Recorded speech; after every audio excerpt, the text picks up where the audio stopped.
পরপারে যাবার লগনে অন্তিম মিনতি আমার, ওহে পুত্র কন্যা স্ত্রী, ওহে ভাই সহোদর, রেখে গেলাম বাড়ি গাড়ি অর্থ করি, পেলাম শূন্য হাত, মিনতি আমার করো মোর মাগফিরাত। আল্লাহর দেয়া অর্থ করি জুগিয়ে দিয়েছি আমি, কদিন পরে স্ত্রী ভুলবে তার প্রিয়তম স্বামী। মরণে আমার আসিবে সবাই, যত আত্মীয় স্বজন, কেহ করবে স্বার্থের ভাগ, কেহ দিবে অশ্রু বিসর্জন। আমি কিন্তু দাঁড়িয়ে দূরে দেখব তোদের খেলা, আফসোস শুধু করেছি ভুল, ফুরিয়ে গেল বেলা। মিনতি করি ওগো আমি আখেরাতের পথগামী, ইতিম হয়ে রইব কবরে রক্ষক অন্তর্যামী। রুদ্ধ করোনা দ্বার বাইরে দাঁড়িয়ে আপন জন, তার বিয়োগে হাসছ তুমি এ কোন আচরণ। সম্মানিত ভাইগণ, যেদিন কবরে যাবেন সেদিন বুঝে আসবেন মানুষের প্রতিযোগিতা থাকে কতক্ষণ। এই লোভ লালসা, দুনিয়ার প্রতিযোগিতা, নেই অন্যায় মিথ্যা ভালো মন্দ যা আছে দুনিয়া কামাই করা, এটা থাকে কতক্ষণ। আল্লাহকুমুত তাকাসুর হাত্তা যুরতুমুল মাকাবির, কবরে যাওয়ার আগ পর্যন্ত। ভাইরা আমার, এই জন্য এখনো সময় আছে। ঘুমন্তে কাজা করেছি ফজর, তখনও জাগিনি যখন জহর। বয়সটা শেষ হয়ে গেল বুঝতে পারি নাই।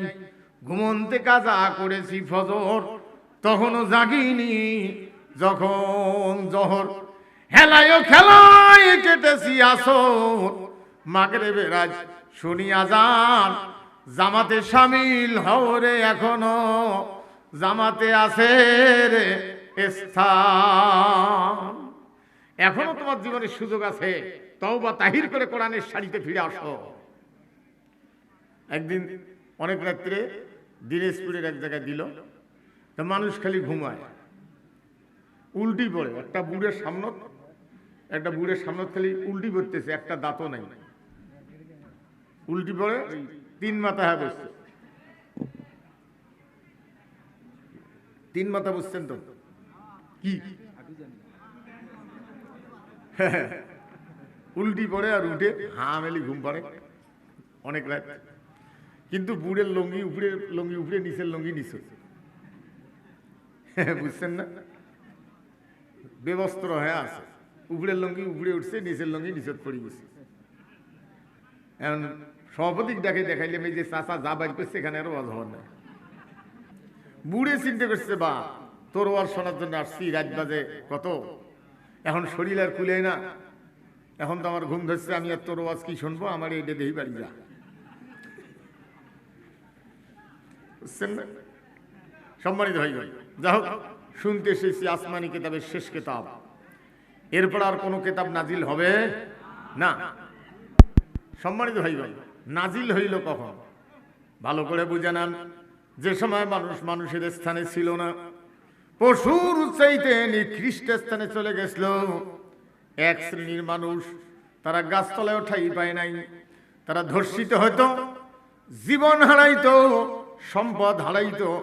তারা বিচার জানাবে এমন কোন জায়গা তাদের ছিল না, কারণ যাকে বিচার দিবে তারই তো চরিত্র না। অবস্থা কেমন হয়ে গেল? এক লোক লেচুর বাগান কিনছে, ফসল সংগ্রহের টাইম আসছে।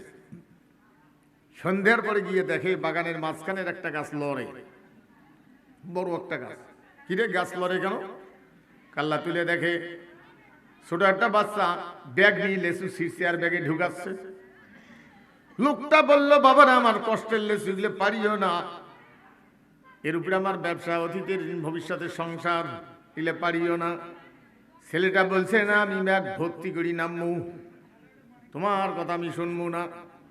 লোকটা চিন্তা করলো, গাছের উপরে চড়ে যদি পাঁচরা পাঁচরি করি আর যদি পড়ে যদি দুর্ঘটনা হয় আমারও আরো বিপদ। তার চাইতে ছেলেটা ভয় দেখাচ্ছে, ঠিক আছে তুই আমার লেসু ছিড়বি পারবি, আগামীকাল আমি তোমার বাবার কাছে এর বিচার চাবো যে তোমার ছেলে আমার লেসু ছিড়ছে, আমি এর বিচার চাই।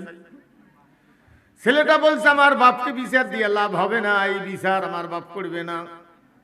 তার কারণ আমি চড়ছি ব্যাগ নিয়া, পাশের কাছে দেখ আমার বাপ চড়ছে বস্তা নিয়া। কাজে যাকে বিচার দিবে সেই তো বড় চোর।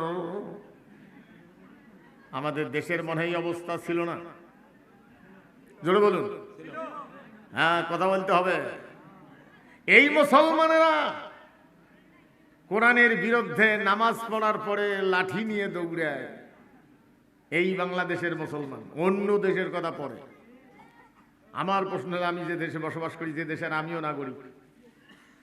সম্মানিত ভাইগণ, ওই লোকটা যা বলছে, বাবারে ভাইরে তোর ব্যাটা চলছে ব্যাগ নিয়ে, তুই চলছিস বস্তা নিয়ে নাম রে। লোকটা বলছে না, আমি বস্তা ভর্তি করি নামু। লোকটা বলছে আগামীকাল আমি গ্রামের দেওয়ানিগুলোর কাছে বিচার চামু যে তোমরা বাপ বেটা এলে সুশিয়েছিলাম। এই দেওয়ানিগুলো যে আছে, গ্রামের দেওয়ানি আছে না, মহৎ দেওয়ানি, এরা তো দেওয়ানি নয়, এরা হলো দেও আনি খাই, দেও আনি খাই। ইলেকশন আসলে বিড়ির অর্ধেক খায়, অর্ধেক ফেলে দেয়। ইলেকশন গেলে বিড়ির ভোতা আগুন যায়, ফেলবার চায় না, 3 আঙ্গুল 2 আঙ্গুল চালে না, 3 আঙ্গুল লাগায়, এমন টানে মুখ কোনো সিকের মতন লম্বা হয়। আমি একসময় ইলেকশনের সময় এক গ্রামের পাশ দিয়ে, মানে গ্রামত গেছি, তো একটু দূরে ওই দোকানে বসিয়েছি, তো একটা লোক আমার এই জন্য আইসে না, আমি টের পাচ্ছি, তো আমি একটু সরে গেলাম দূরে। তো লোকটা একটা ব্যাগ ধরিয়েছে, ব্যাগের ভিতরে বা কি, তো কাছাকাছি আসিয়ে ব্যাগ থেকে খপ খপ করে বাইর করে দিল। ওই দোকানটা ফির নিয়ে দোকানদার মনে হয় যে কোনো একটা বেলাক টেলাকি মাল প্রবাস করে ভিতরে ঢুকে এটা 2টা লবণের প্যাকেট 2 কেজি পরিমাণ ওটা দিল, উনি চলে গেল। তা আমি বললাম কি রে, কি নিলি আর তুই লবণ দিলি আমার জন্য, তুই দেখ না কি ঘটনা কি? হে কল তাড়াতাড়ি, দিছি দাবার। তোকে ভাই মনে কিছু নেই, এগুলো বিড়ির প্যাকেট দিয়ে গেল। ইলেকশনের টাইমে বিড়ি নিচে আর থুইছে, ওগুলো দিয়ে লবণ কিনি খাইলি। কত বড় বদ এগুলো। সম্মানিত ভাইগণ, এই লোকটা বলছে আমার বেঠাল লেসু খাবে আমার বাড়ির লোকেরা, গ্রামের যাদের কাছে বিচারে দিবি আমার বস্তার লেসুর ভিতরে তাদেরও ভাগ আছে। কাজী বিচার করবে কি ভাইরা আমার? ঠিক এই মুহূর্তে আরো বাসীরা বুঝতে পারলো আমাদেরকে বিপত্তি উদ্ধার হওয়া লাগবে। এই বিপত্তি উদ্ধার হতে গেলে আমাদের জন্য একজন লোকের প্রয়োজন, যে লোকটা নির্ভীক, যে লোকটা সৎ, যে লোকটা গরিবের বন্ধু, যে লোকটা হবে জনদরদি, যে লোকটা সাহসী, যে লোকটা আবু জেলের হাত থেকে রাষ্ট্রীয় দায়িত্ব নিয়ে সৎ যোগ্য নেতৃত্ব দিবে। আমরা আমাদের জীবন সম্পদ নিয়ে নিরাপদে বসবাস করতে পারবো এমন একজন নেতা আমাদের জন্য পাঠিয়ে দাও। আল্লাহ রাব্বুল আলামিন তাদের প্রার্থনা মঞ্জুর করে নিয়ে জানানো, আমা আরসালনাকা ইল্লা রাহমাতাল লিল আলামিন। এটা সকালে লম্বা হয়েছে, ওটি ধরি থাকো, এতগুলো পানি করে দিছে পড়ি যায়, এটা লম্বা হয়েছে। এটা সরে 1.5 হাত করি হাঁটুয়ে, মায়ের পেটত থাকতে করবি হাঁটুয়ে দিয়ে গুটে গুটি করি মাছ চারটে ভাতও খাবার দেয়নি। এটা লম্বা, আমার দিকে দেখেন, কষ্ট হয় ভাইরা আমার। আল্লাহ পাক জানেন নবীজি সমস্ত সৃষ্টির জন্য আপনাকে রহমত স্বরূপ পাঠাইলাম। আল্লাহর হাবিব হলেন রহমত। আল্লাহর হাবিব কি? রহমত। ভালো করে বুঝে নেন, আল্লাহ হলেন রব্বুল আলামিন, মহাবিশ্বের মালিক হলেন তিনি। আর আল্লাহর হাবিব হলেন, রাসূল হলেন রহমাতাল লিল আলামিন, মহাবিশ্বের জন্য তিনি হলেন রহমত। আর কোরআন হলো জিকরুল লিল আলামিন, মহাবিশ্বের জন্য এটাই হলো জিকির। সুবহানাল্লাহ বলবেন না? জোরে বলবেন না, বলা লাগলো। ভাইরা আমার ভালো করে বুঝান, ওরা চাইল নেতা আর আল্লাহ পাঠাইলেন রহমত। রহমত কারে কয়? আমরা যে খাচ্ছি, উঠতেছি, বসতেছি, দেখতেছি সবকিছুই হলো রহমত। কিন্তু এইখানে ওরা যে চাইল নেতা আর আল্লাহ পাঠাইলেন রহমত, এই রহমত মানে হলো নেতা। কথা বলবেন না, এই রহমত মানে কি? জোরে বলুন। নেতা যদি আল্লাহ হয়, নেতা যদি ইমানদার হয়, নেতা যদি চরিত্রবান হয়, নেতা যদি পরহেজগার হয়, নেতা যদি আল্লাহ ভীরু হয়, নেতা যদি আমানত রক্ষা করে, নেতা যদি আখিরাতকে ভয় করে, নেতা যদি 5 ওয়াক্ত নামাজ পড়ে, নেতা যদি কোরআন হাদিসের অনুসারী হয়, তাহলে নেতা হলো রহমত। আর নেতা যদি চরিত্রহীন হয়, নেতা যদি বেনামাজি হয়, বাটপার হয়, নেতা যদি মারিং কাটিং করে খায়, নেতা যদি জনগণের হক আদায় না করে, নেতা যদি কোরআন বাদ দিয়া আরেকজনের আদর্শের পক্ষে পার্টি করে, তাহলে নেতা হলো গজব। আজকের পৃথিবীতে রহমতের সংখ্যা বেশি না গজবের সংখ্যা বেশি? গজব আসছে না আনছি? আল্লাহ পাক বলছেন, আমি বলি নাই, আমরা আনছি। জহরাল ফাসাদু ফিল বাররি ওয়াল বাহরি। সম্মানিত ভাইগণ, আল্লাহ পাক বলছেন, জল এবং স্থলের মধ্যে যত প্রকার অশান্তি গজব বিরাজ করে, সব কিছুই হলো 2 হাতের কর্ম। কয় হাতের কর্ম? যেমন কর্ম করি তেমন ফলাফল পাই। কিছু লোক গরমের কারণে গাছের ছায়ার নিচে বসছে, একটু ঠান্ডা হবে, কাল্লা তুলে দেখে জামের গাছ, জাম পেকে টপটপে আছে, এদের লোভ হলে জাম খাবো। কিন্তু জামের গাছটা এত মোটা, 3-4 যেন ধরা যায় না, কতদিন যেন বয়স, রাস্তার সাইডের গাছ, এটা তো একাই চলা সম্ভব না। ওরা ভাবলো যে আমরা 6-7 জন লোক আছি, সবাই মিলে যদি একটা লোককে যদি ঠেলে ঠেলে উঠাই দিতে পারি, ডালগুলো ধরাই দিতে পারি, লড়কে টড়কে জামের কাছে উঠে বসলে জাম পাড়ি দিলে খাওয়া যাবে। এখন কে উঠবে? কে উঠবে? এই টিম একজন কামেল পাস আলেম দাঁড়াইলো যে আমি কামেল পাস করেছি, দাওড়া পাস করেছি, ইমামতি করি, মাদ্রাসায় চাকরি করি, কাজীগিরি করি, মাঠের নামাজ পড়াই, আমাকে উঠায় দাও, জাম পাড়ি দেবো, সবাই মিলে খামু, বেঈমানি করবো না। আরে ভাই, এই পাশে দিয়ে আসেন, পিছন দিক দিয়ে আসেন না, কেনটা আমার দিক দিয়ে হুজুর খান।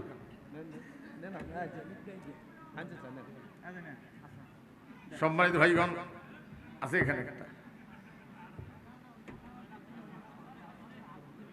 একটু কিছু করলে পরিবেশটা দূষণ হয়। আমার দিকে দেখুন,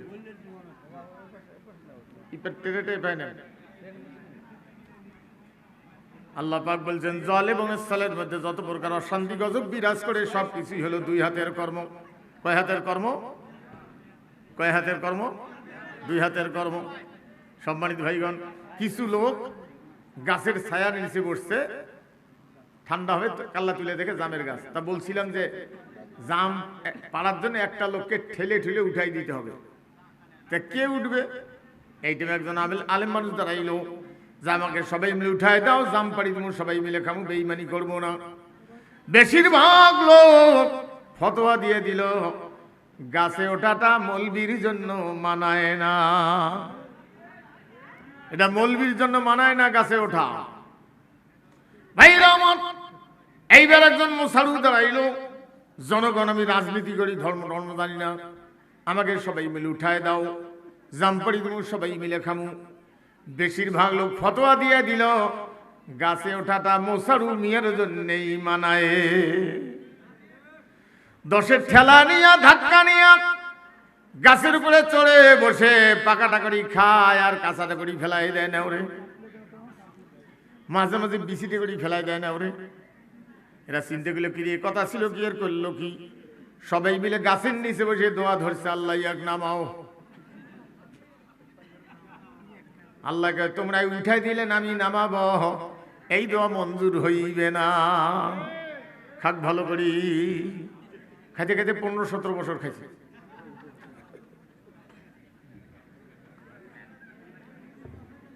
কষ্ট হয়।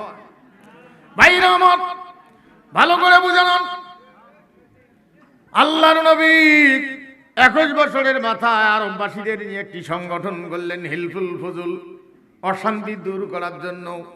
সেটা দিয়ে কাজ হলো না, কারণ এই জমিন কার? এখানে আইন উপযুক্ত কার?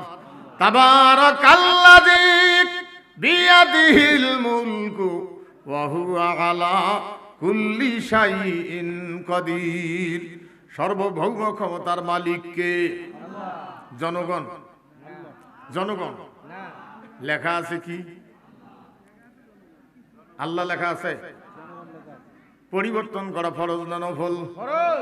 এটা যারা পরিবর্তন করতে চায় তারা 17 বছর বাড়ির থাকার দায় হয়ে গেছিল, মারি ফেলায়, গুম করে দেয়, জেলখানায় রাখিয়ে, মরে না দেখি মেডিকেল ইনজেকশন দিয়ে মারে, ফাঁসির মঞ্চে ঝুলিয়ে দেয়।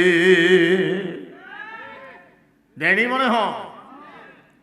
সম্মানিত ভাইগণ ভালো করে বুঝে নেন, আল্লাহর নবী জীবনের 5টি বছর গত হয়ে গেল, চিন্তা করলেন কি করা যায়, নির্জন জায়গায় বসে আল্লাহর কাছে দোয়া করব। এরকম একটা নির্জন জায়গার প্রয়োজন। চিন্তা করলেন কোন জায়গায়? হেরা পর্বতের চূড়ায় গিয়ে উঠলেন, 2.5 থেকে 3,000 ফিট উঁচু জায়গা। ওইখানে 2টি পাথর ছাউনি করা আছে, এরকম দাঁড়ায়া নামাজ পড়া যায়, রোদ বৃষ্টি কিছুই আসবে না, বেশ অ্যাঙ্গেল করা। সামন বরফের একটি ফুটে আছে, ওই ফুটা দিয়ে দেখলে সরাসরি কাবা শরীফ দেখা যায়। ভাইরা আমার, আল্লাহর নবী কাবার দিকে তাকায় বললেন, হে আল্লাহ, হে কাবার মালিক, হে বিশ্ব স্রষ্টা, এই অশান্তি দূর করার জন্য তোমার পক্ষ থেকে কি বিধান আছে তাই দাও। বললেন 15টি বছর। 41-এর মাথায় গিয়া আল্লাহ রাব্বুল আলামিন ওই পাহাড়ের উপরে নবীজির কাছে কোরআনুল কারীমের প্রথম 5টি আয়াত আল্লাহ নাজিল করলেন। 5টি আয়াত নাজিল হওয়ার কারণে সৌদি আরবের যত পাহাড় আছে সবগুলির রং কালো সুরমার মতো, আর একটি পাহাড়ের রং উজ্জ্বল খয়েরি, ঝিলমিল করে, চিলমিল করে, দূর থেকে দেখলেই টের পাওয়া যায় ওই যে কোরআন নাজিলের পাহাড়। ওইখানে না গেলে হজ হবে এরকম শর্ত নয়, কিন্তু মন চায়। আল্লাহ কবুল করাইলো, কোরআন নাজিলের জায়গাটা না দেখে কেমনে বাড়ি যাই। ওইখানে গিয়ে 2 রাকাত নামাজ পড়ার জন্য মন চায়, পড়তেই হবে, এরকম বাধ্যবাধকতা নাই, মন চায়। সিরিয়াল ধরা লাগে, সিরিয়াল পেয়ে যখন নিয়ত করে রুকু করে সেজদায় যাবেন, নাকটা যখন মাটির মধ্যে পড়ে, মনে হয় আল্লাহ নবীর গায়ের ঘেরান এখনো ওই জায়গায় লেগে আছে। সম্মানিত ভাইগণ, 5টি আয়াত নাজিল হওয়ার কারণে রাসূল বুঝতে পেলেন এইখানে আর থাকা যাবে না, আমাকে কোরআন নিয়া যে জায়গায় শান্তির আগুন জ্বলতেছে সেইখানে মোকাবিলায় যাইতে হবে। রাসূল ঘরে বসে আসিয়ে কোরআনুল কারীম তেলাওয়াত করেন। আল্লাহ পাক বলছেন, নবী আমার যে আয়াতটা আপনি পড়বেন, যতক্ষণ পর্যন্ত এটার মূল বক্তব্য আপনি বোঝেন নাই, ততক্ষণ পর্যন্ত ওই আয়াতটাই বারবার পড়বে। যতক্ষণ বোঝেন, আজকে না বুঝিয়ে পড়লেও হয়, না বুঝিয়ে পড়বেন না, ফতোয়া দিচ্ছি না, আপনি না বুঝিয়েও পড়েন, না বুঝিয়ে পড়লেও হবে। আল্লাহ বলেন নাই, রাসূল বলেন নাই, সাহাবায়ে কেরাম বলেন নাই, এটা বলছে বিডিশ। শেষ নম্বর গুনাহ হলো মাকে বিবাহ করার চেয়েও খারাপ। আজ সেটা আমাদের ঘিরে না নাই। ভাইরা আমার, ঘরে ঘরে সুদ, তার আরো কারণ আছে। মুসলমানেরা এত হারাম হালাল চিন্তাও করে না, সামনে কি আসে আসুক। বেশিরভাগ মুসলমান, আমাকে এক লোক জিজ্ঞেস করতেছে, হুজুর মসজিদে সুদের টাকা নেওয়া যাবে না না যাবে? আমার কাছে মাসলা জিজ্ঞেস করেছে, কেরা তোমরা না রাস্তার মাইক দিয়ে কালেকশন করেন, ওটা যাই টাকা দেয়, 1 টাকা 2 টাকা, ওই কি ডাকে কোনোদিন পুষ করছেন তুই সুদের উনে ঘুষেরু? প্যান্ট শার্ট পরা মুসলমানও আছে, অমুসলমানও আছে, 1 2 টাকা 5 টাকা দিয়ে গেল, তুই কি ডাকে পুষ করছিস? তুই কোন ধর্মের লোক? তুই তো সত্যি নিলি, রোডোত্তর ফতোয়া নাই, আর তুই এরই ফতোয়া বলি যাচ্ছিস। হ্যাঁ, তাই বলে ওটা জায়েজ তা আমি বলবো না। আমার প্রশ্ন হলো যে তুই রোডত সত্যে খাস, হ্যাঁ সম্মানিত ভাইগণ, এই মসজিদগুলি চলতো রাষ্ট্র তহবিল দিয়ে।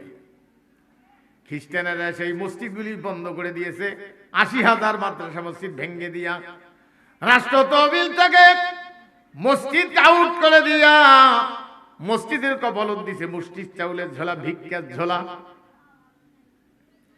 সম্মানিত ভাইগণ, মুসলমান তাতে রাজি। আজ পর্যন্ত ভিক্ষা করে মসজিদ মসজিদ মসজিদ বানাইতে রাজি, রাষ্ট্র তহবিল থেকে মসজিদ বানাইতে রাজি না। হ্যাঁ সম্মানিত ভাইগণ, কষ্ট হয়। বেশিরভাগ মসজিদের কমিটি কোরআন হাদিস তো জানেই না, বেশিরভাগ মসজিদে। তাই বলে এই মসজিদের ওয়াজ দিয়ে কথা বলতে তা না, মসজিদের কমিটি বেশিরভাগ কোরআন হাদিস জানে না, কোরআন হাদিসের বিরোধী। মসজিদের মুয়াজ্জিনের বেতন দেয় ১,৫০০, ২,০০০, ৩,০০০। যে যুগে ৫০০ টাকার নিচে লেবার পাওয়া যায় না, সেই যুগে মুয়াজ্জিনের বেতন দেয় ৩,০০০ টাকা। ৩,০০০ টাকা মাস হলে কত? ৫০০ টাকা দিন হয়। কত হয়? কম পক্ষে ১৫,০০০ টাকার নিচে মুয়াজ্জিনের বেতন দিল ওই মসজিদের কমিটি, এবং মুক্তাদিদেরকে আখিরাতের ময়দানে জালেমদের কাতারে দ্বারা হিসাব দিতে হবে, কারণ লোকটা শ্রম নিচে, মজুরি দেয়নি, জুলুম করেছে। বুঝছেন না? আমার কাছে একদিন এক লোক আসছিল, হুজুর আপনার কাছে একটা প্রশ্ন জিজ্ঞাসার জন্য আসছি। কি প্রশ্ন? আমার মসজিদের মুয়াজ্জিনের পিছনে নামাজ পড়া যাবে কিনা শোনার জন্য আসছি। তা আমি বললাম যে পিছনে না পড়েন, সামনে না, পিছনে না পড়েন সামনে পড়বেন। পিছনে পড়বেন কেন? মুয়াজ্জিনের সামনে পড়বেন। কলে হুজুর শোনার জন্য আসলেন। কি ঘটনা? কলে মসজিদের সিমেন্টের বস্তা একজনে দিছে, ওই বেঁচে গেছে। কত বড় খারাপ কাজ করছে, ওর বাসার নামাজ পড়া যাবে কিনা? তা আমি জিজ্ঞেস করলাম বেতন কত দেন? কলে ১৩০০ টাকা মাস। মানে তাইলে যাবি? ওই যে প্যাডের ভোগে মাছ খুলি বেঁচে খাই নাই, ফ্যান খুলি বেঁচে খাই নাই, ইট খুলি বেঁচে খাই নাই, টাইলসের প্যাকেট যে নিয়ে যা বাজারত বেঁচে চাউলানি নাই, এটাই তো ধন্য। আরো ফির ফতোয়া খোঁজ বেড়াচ্ছে। কি বদের বদ এগুলি রে। আরেক জায়গায় যা শুনি, ফজরের আজান দিয়ে মুয়াজ্জিন যা গোসল করি আসছে, কয়েকটা মুক্তাদি দেখিয়ে ঝগড়া লাগিয়ে দিচ্ছে। করলু কি? বলে একটা কথা কবেন না, বেতন দেন ২,০০০ টাকা, 2টে বাচ্চা, স্বামী স্ত্রী, আমার মাও, 5টা লোক আমরা, আমার চলে না। আমি এশার নামাজ পড়িয়ে ট্রাক আনলোড লোড এগুলো করবে যাই, অনেক রাত্রে বাড়ি ফিরি, রাত 2টে বাজে বাড়ি ফিরি আসছি, ওগুলো দিয়ে সংসার চলাই। ২,০০০ টাকা দিয়ে তো চলে না। এখন গোসল তো ফরজ হয়েছে, যদি উঠতে দেরি হয়েছে, গোসল করিয়ে যদি আজান দেন 2-1 মিনিট দেরি হলে তোমরা ভ্যাক ভ্যাকাইবেন, এই জন্য আজান দিয়ে গোসল করল। কি বদের বদ, কষ্ট হয়। আমাকে এক লোক কয় হুজুর মসজিদে বলে 14 লাখ টাকা জমা আছে। না ভালো কথা, আমি শুনবে শ্রেণী শুনে, হুজুর আমার মসজিদ 14 লাখ টাকা জমা আছে, ভালো কথা। তা আমি ডাকে জিজ্ঞেস মুয়াজ্জিনের বেতন কত দেন? তখন আর রওনা করে, বলে ৩,০০০ টাকা। ৩,০০০ টাকা তো আল্লাহর বান্দার পেট মারিয়ে তো ওই ব্যাংকত জমা থুয়ের গেছে টাকা, ইয়ের পেটত কষ্ট দিয়ে লাথি দিয়ে সেই টাকা দিয়ে ইট সিমেন্ট রড কিনবু। হ্যাঁ, তোকে এই বদমাশি বুদ্ধি দিল কেন? হ্যাঁ, কষ্ট হয় আপনাদের ভাইরা আমার, ভালো করে বুঝান। আল্লাহর নবী ঘরে বসে কোরআনুল কারীম তেলাওয়াত করেন। আল্লাহ পাক বলছেন, নবী আমার যে আয়াতটা আপনি পড়বেন, যতক্ষণ পর্যন্ত এটার মূল বক্তব্য আপনি বোঝেন নাই, ততক্ষণ পর্যন্ত এই আয়াতটা বারবার তেলাওয়াত করবেন। ভাইরা আমার, আজকে না বুঝিয়ে তেলাওয়াত করলেও হয়। না বুঝিয়ে তেলাওয়াত করার কারণে আল্লাহর আইন কোনটা, মানুষের আইন কোনটা, মুসলমান গেল ভুলে। এই দেশে কোরআনী আইন সরাই দিয়া ওদের তৈরি করেন বসায় দিছে, মাত্র 2টা দেখছে কোরআনের। বাংলাদেশে কোরআনী আইন মাত্র 2টা, একটা হলো বিবাহ তালাক, আর একটা হলো জমিনের ভাগ বাটোয়ারা। এই 2টা আইন হলো কোরআনের। বাকি যত আইন আছে সব খ্রিস্টানের, একটাও আল্লাহর নয়। আমি কি ভুল বলছি? এই আইনগুলি পরিবর্তন করা ফরজ না নফল? ভাইরা আমার, ভালো করে বুঝে নেন, ইমানের ব্যাপারে যদি কোনো দুর্বলতা থাকে, ইমানের ব্যাপারে যতই কর্ম ভালো করেন, কর্মের আরবি হলো আমল, যতই কর্ম ভালো হোক আখেরাতে মুক্তি মিলবে না, কারণ ঈমান দুর্বল আছে, বিশ্বাস দুর্বল আছে, বিশ্বাসের ঘাটতি আছে। আর যদি ঈমানের মধ্যে বিশ্বাসের মধ্যে যদি কোনো ঘাটতি না থাকে, কর্মের মধ্যে মানুষ তো আমরা ভুল অনিচ্ছা সত্ত্বেও হতেও পারে, পারে না? মানুষ তো আমরা কর্ম করতে গেলে ভুল হবেই, হতে পারে। ইচ্ছে করে ভুল করবেন তা কিন্তু আমি বলি। হাল বাইতে গেলে গরুর ঠেঙত ফাল লাগতেও পারে।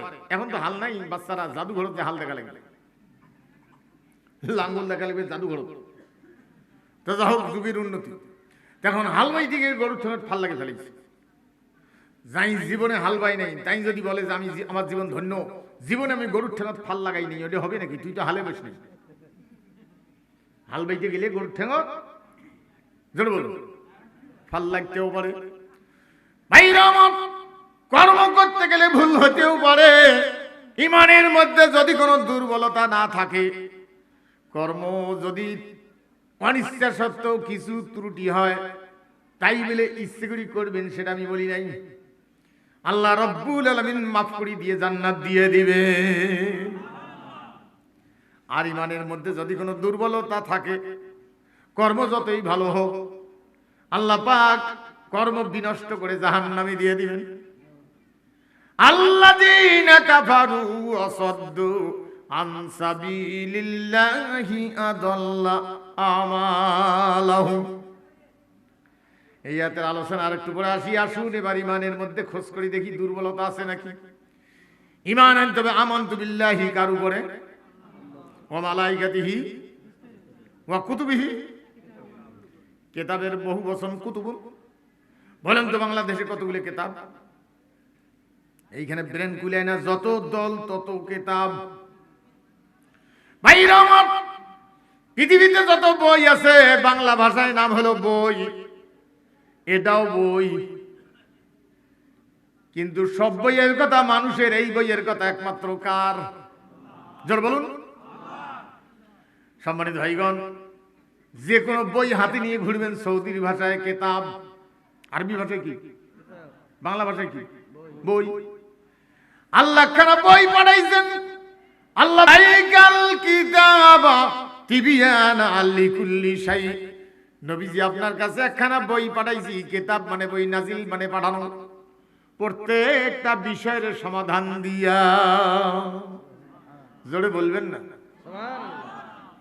এটা কোরআনের সুসংবাদ শুনেও জোরে বেলায় না, বলুন বলুন। সম্মানিত ভাইগণ, ভালো করে বুঝে নেন, এই পৃথিবীতে কিছু মানুষ আল্লাহর দেওয়া বিধান ভালো লাগে না। নমরুদের ভালো লাগে নাই, নিজে বিধান তৈরি করেছে, জনগণের উপরে জুলুম চালাইছে ক্ষমতা টিকে রাখার জন্য। ফেরাউন তৈরি করেছে, আবু জেহেল তৈরি করেছে, বাংলাদেশেও কিছু মানুষ তৈরি করেছে।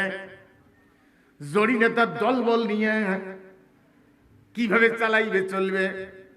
আল্লাহ যদি বিধান না দিত, মানুষ যদি তৈরি করত, তাতে কোনো অপরাধ হতো না।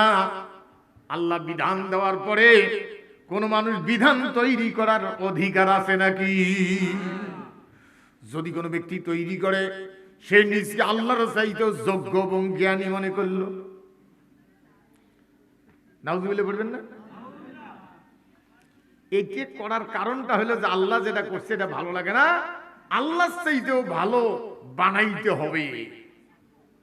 জড়ি নেতার দলবল নিয়ে কিভাবে চালাইবে চলবে। আমার দিকে দেখেন, মগজ খুলে নেন। 180টা পাতা হয়েছে, একখানে সিলাই করছে। বাংলায় নাম কি? বই। জোরে বলুন, বাংলায় নাম কি? আরবি নাম কি? কিতাব। সলিমুদ্দি একখানে লেখছে, 170টা পাতা হয়েছে, একখানে সিলাই করছে। বাংলায় নাম কি? আরবি নাম কি? বৈশ্রণ একখানে লেখছে, বাংলায় নাম কি? আরবি নাম কি? কিতাব। আপনি কোন কিতাবের উপরে ঈমান আনছেন, কোন কিতাবের পক্ষে আপনি, সেটা যদি আল্লাহর হয় আপনার ঈমান ঠিক আছে। আর যদি সেটা জরিনার হয়, সলিমুদ্দির হয়, বসিরুদ্দির হয়, আপনি যতই নামাজ কালাম পড়েন, হজ করেন, আপনার ঈমান ঠিক হয় না, ঈমানের মধ্যে ঘাটতি আছে, এখন আপনি মুসলমানে হন না। ভাইরা আমার ভালো করে বুঝে না, চারটা রাস্তা একসাথে হয়েছে, বাংলায় নাম কি? আঞ্চলিকতা একটু কম বেশি হয়, কোন জায়গায় কয় চৌরাস্তা, চৌরাহা, চৌরাঙ্গি, চৌপতি, চৌমোহনী। মমিন সিং এর কিছু ভাষা আছে, একটি করলে জুটে খুলবেন, আঞ্চলিকতা।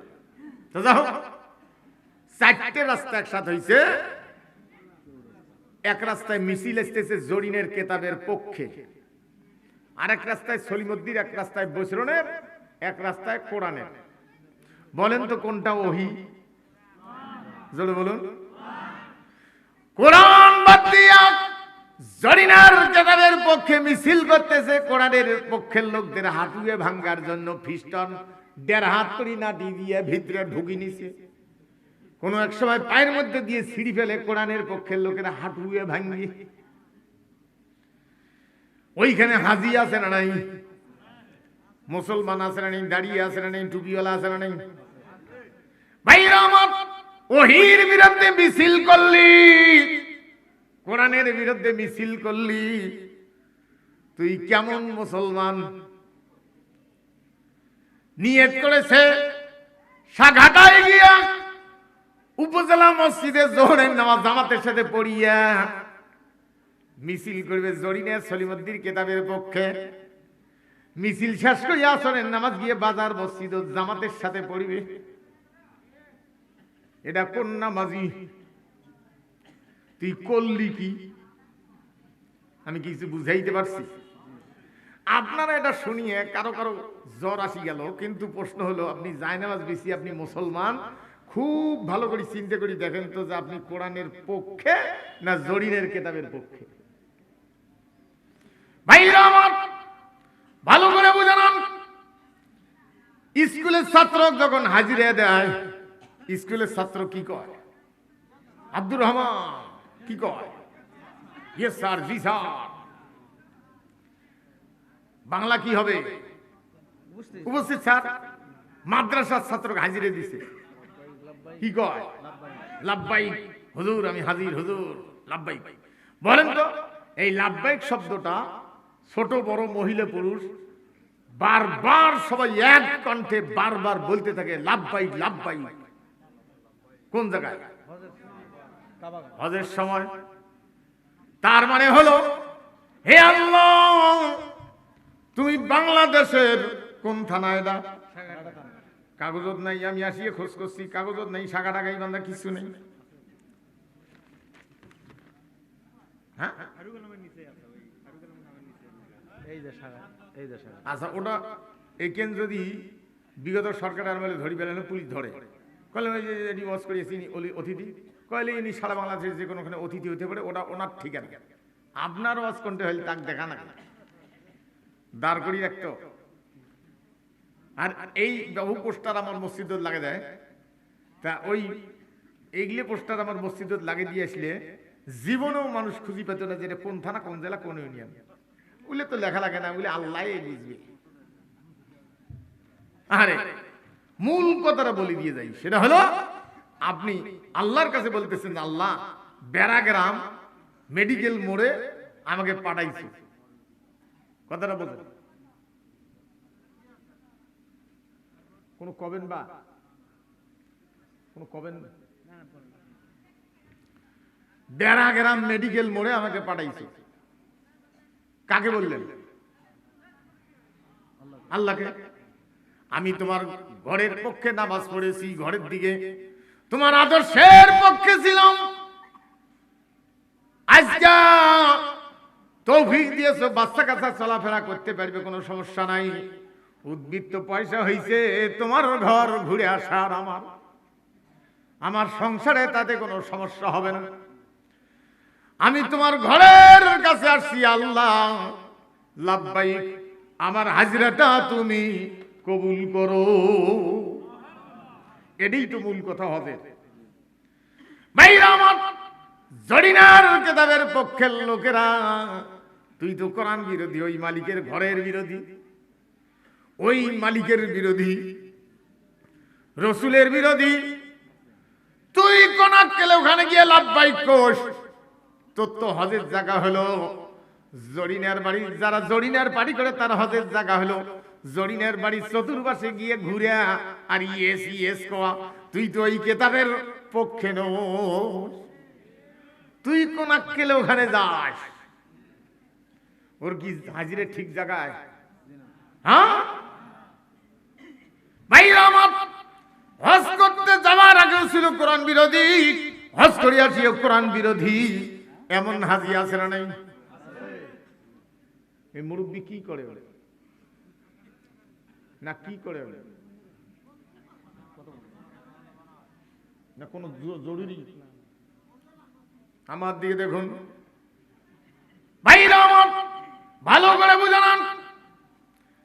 হজ করতে যাওয়ার আগে ছিল কোরআন বিরোধী, জরিনের কেতাবের পক্ষে, কোরআনের পক্ষের লোকদের বিরুদ্ধে গীবত গায়, সমাজচ্যুত করার জন্য, ঘুম হারাম করার জন্য কত ধরনের নোংরামি করে।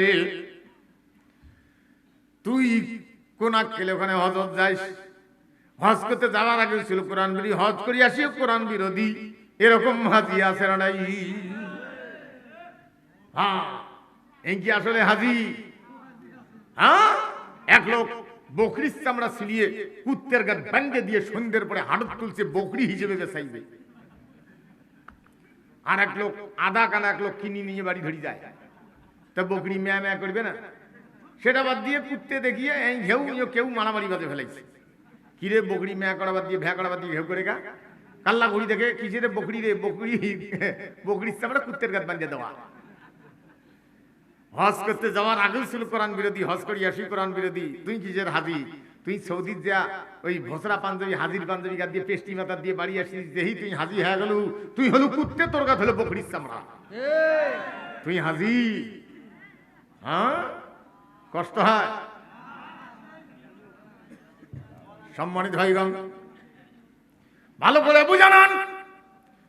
জরিনার কেতাবের পক্ষে মিছিল করলি, সলিমুদ্দিন কেতাবের পক্ষে, বৈশ্রনের কেতাবের পক্ষে, তোমার কোরআনের বিরুদ্ধে তুমি জায়নামাজ বিছিয়ে কথাটা মগজ দিয়ে চিন্তা করি দেখো, ওহির বিরুদ্ধে তুমি মিছিলে গেছ।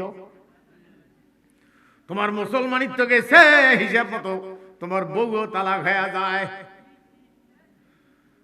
তোমার তো মোরতাদ হয়ে গেছ। ভাইরা আমার, আর কোনদিন কোরআনের বিরুদ্ধে জরিনার সলিমুদ্দিন কেতাবের পক্ষে মিছিল করব না, মিটিং করব না। এমন কোন কোন মুসলমান আছেন হাত তুলে দেখাইতে পারে? নারায় থাকবে, খেয়াল থাকবে, হাত নামান। সম্মানিত ভাইগণ, ভালো করে বুঝে নেন। এই জন্য কোরআনুল কারীম পড়তে এবং বুঝতে হয়। ভাইরা আমার, আবু জাহেল তার কিতাব প্রতিষ্ঠিত রাখার জন্য, যাতে তার কিতাব প্রতিষ্ঠিত থাকে, আল্লাহর কিতাব যেন প্রতিষ্ঠিত না হয়, এই জন্য নবীজির উপরে, সাহাবায়ে কেরামগণের উপরে নির্যাতন চালায়। মক্কায় থাকার আর পরিবেশ নেই। অনেক সাহাবী নবীজির কাছে অভিযোগ আবেদন করলো, নবীজি আর থাকতে পারতেছি না, আপনি অনুমতি দেন যে সাহাবায়ে কেরামগণ নবীজি ছাড়া থাকতে পারেন না। তার অনুমতি চাচ্ছে মক্কা থেকে চলে যাওয়ার জন্য, জীবন বাঁচার জন্য। আর নির্যাতন সহ্য করতে পারে না, আল্লাহর নবী আবিসিনিয়ায় যাওয়ার জন্য অনুমতি দিলেন। প্রথম হিজরতের দল। ভাইরা আমার, এরপরে আজকে যে কথাটি বলবো সেটা হলো, আজকের ওয়াজ কি আপনারা মানবেন? মানবেন না? আমারটাই শিওর। গোসল করতে গিয়ে পায়ের মধ্যে পানি ঢালবেন, মাথা ভেজে 2 বালতি 10 বালতি পানি পাত ঢালছেন কেন? মানে পানির ধর্ম উপরের দিকে যাওয়া নয়, পানির ধর্ম নিচের দিকে যাওয়া। 10 বালতি পানি পাত ঢালছেন, তাও গাও ভেজে না, শরীর ভেজে না। আর 1 মগ 2 মগ পানি মাথার দিছে, পা ভিজে গেছে।